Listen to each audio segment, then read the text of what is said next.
shall my son stand before the gods and swear, from this day until your last,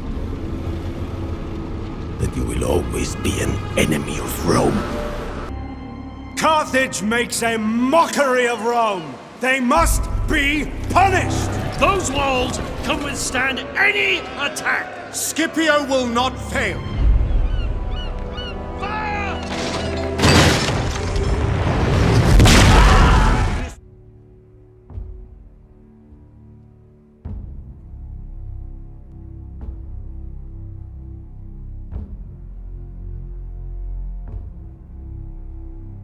À l'époque romaine, Carthage était une ville prospère et influente située sur la côte nord de l'Afrique, dans l'actuelle Tunisie. Fondée par les Phéniciens au Xe siècle avant notre ère, Carthage était devenue un important centre commercial et politique de la Méditerranée occidentale. Sous la domination romaine, qui commença après les guerres puniques au IIe siècle avant notre ère, Carthage connut une période de prospérité sans précédent. La ville devint la capitale de la province romaine d'Afrique et joua un rôle crucial dans l'approvisionnement en grains de l'Empire romain. Les Romains entreprirent d'importantes initiatives de développement à Carthage, construisant des monuments imposants tels que l'amphithéâtre, le théâtre, les thermes et les aqueducs. Ces structures témoignent de l'importance de Carthage en tant que centre culturel et social de la région à l'époque romaine. La ville attira également de nombreux colons romains, qui contribuèrent à sa croissance et à sa prospérité. Carthage devint un melting pot de culture, où les traditions phéniciennes, puniques et romaines se mêlaient pour créer une société riche et diversifiée. Malgré sa disparition en tant que centre politique et économique majeur, Carthage laisse derrière elle un héritage culturel et historique remarquable qui continue de fasciner et d'inspirer les générations futures.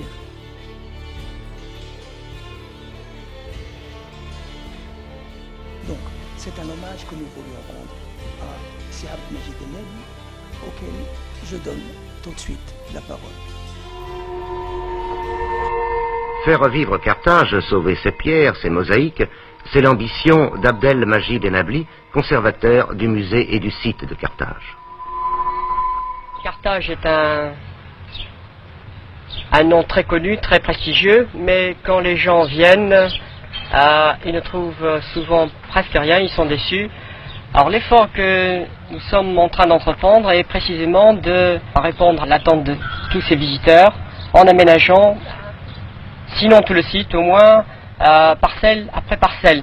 Et c'est pourquoi nous avons entamé, dans le cadre de la campagne internationale de fouilles, des aménagements parcellaires et nous espérons, avec les aménagements successifs de ces différents endroits, gagner autant de parcelles sur l'urbanisation qui, elle, menace terriblement le site.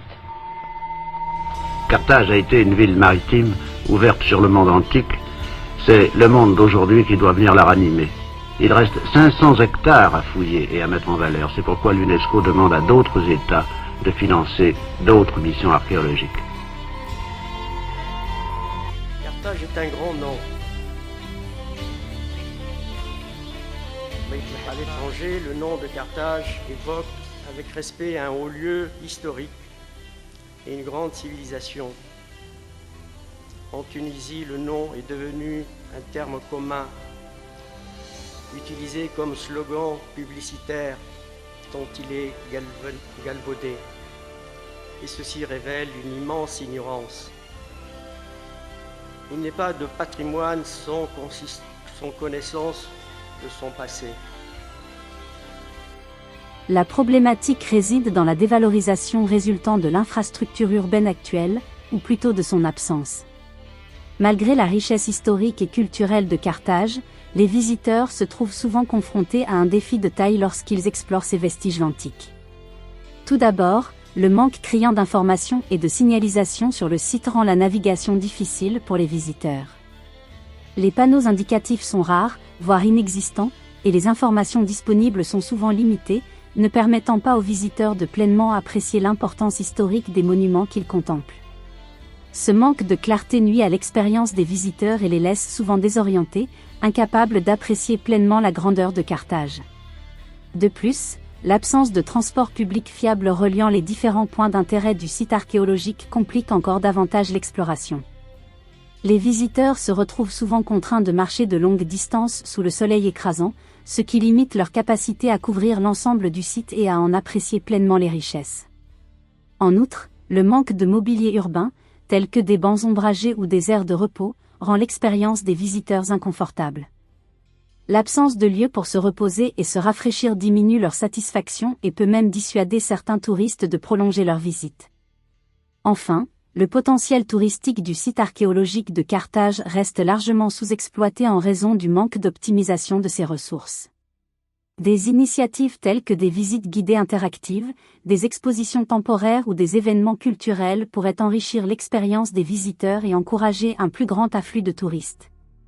En somme, la dévalorisation du circuit de visite du site archéologique de Carthage résulte d'une infrastructure urbaine inadaptée qui entrave l'exploration et limite le potentiel touristique de ce joyau historique.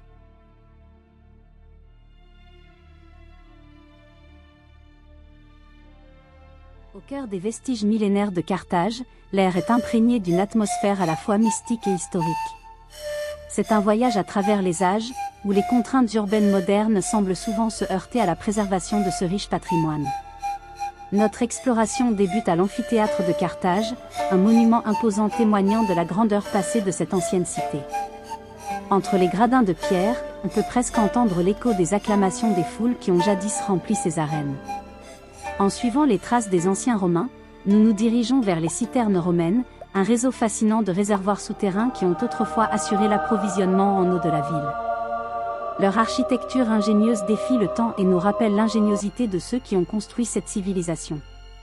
L'ascension vers l'acropole de Carthage et la colline de Byrsa offre une vue panoramique sur les ruines et la mer Méditerranée au loin. Sur ces hauteurs, les vestiges des temples et des palais anciens semblent veiller silencieusement sur la ville en contrebas. Le théâtre romain se dresse majestueusement, rappelant les spectacles dramatiques qui ont animé autrefois ces scènes. Les gradins offrent un endroit idéal pour contempler le passé tout en admirant le coucher de soleil sur l'horizon marin.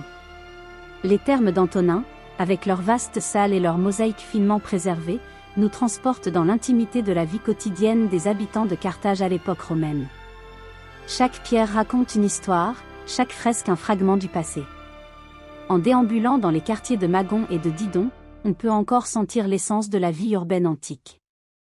Les rues étroites et les ruines des maisons nous transportent dans un monde oublié, où le commerce et la culture se mêlaient dans un kaléidoscope de couleurs et de sons. Le musée paléochrétien offre un précieux aperçu de l'histoire religieuse de Carthage, avec ses fresques et ses sculptures qui témoignent de la transition de la cité vers le christianisme. Le port punique nous rappelle le rôle crucial de Carthage en tant que puissance maritime, avec ses quais autrefois animés par le commerce et l'échange. Enfin, le Tophet, avec ses stèles et ses urnes funéraires, nous confronte à la réalité de la vie et de la mort dans l'ancienne Carthage, nous rappelant que derrière chaque monument se cachent les histoires et les destins de ceux qui ont façonné cette civilisation. Malgré les défis modernes et le manque parfois d'informations précises sur l'histoire et les monuments, une visite à Carthage demeure un voyage inoubliable à travers les siècles, où chaque pierre raconte une partie de l'histoire fascinante de cette ancienne cité.